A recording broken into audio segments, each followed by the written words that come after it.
So I think one of the most under-trained muscle groups is your hip flexors.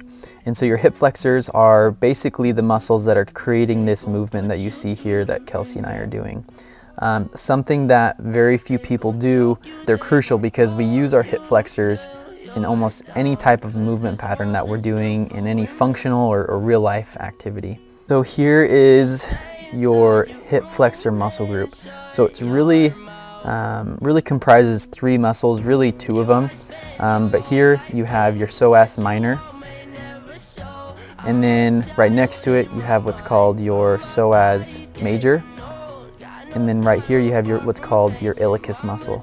And so because these are originating either on the hip bone or up on the lumbar spine, and then they're going to insert here kind of on the upper part of your femur bone. And so because of where they originate and then where they insert, that allows you to really do that hip flexion movement pattern. And so one of the reasons why this is so important to train, not only for functionality reasons or performance reasons, but just for your health and longevity, what happens is most of the activities that we're doing throughout the day involve us sitting in kind of our culture and kind of the time we're at in the world. Where we just sit all the time. Sitting is not a natural way for our bodies to be in, especially for long periods of time. And so there's something called shortened active insufficiency, which basically means when our muscles are shortened, the cross bridges of the actin and myosin, which is basically the small units inside our muscles that create the ability for them to contract, are almost too contracted already. And so it becomes weak.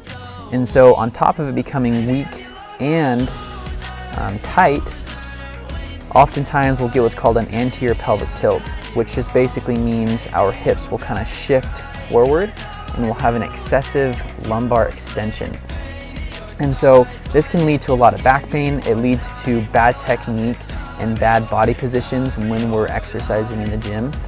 And it impedes our performance. And so a lot of times people will talk about tight hip flexors, and that is true. We need to stretch those out, lengthen them, and get better hip mobility, but we also have to focus on strengthening them. And this is one of the reasons why I love this exercise so much. It's really easy to set up. There's going to be cable machines in almost every gym. You just need a little attachment that can attach to your ankle. And then the way that I like to do this, there are other machines that can work your hip flexion, but I love this setup because it really puts you in kind of a functional position, kind of that sprinting, running, or even walking position where you are working your hip flexors unilaterally. So you're working one side at a time while your other side is in that hip extended position. I even like to kind of come up on the toe. It kind of mimics that sprinting form to really get the most out of this exercise to mimic how I'm going to be using my hip flexors and needing to strengthen them for my real life activities. So hopefully that understanding of hip flexors and how crucial they are to our functionality and our performance, but also our health, can help you understand how to train them better and making sure that you're not neglecting this really important muscle group.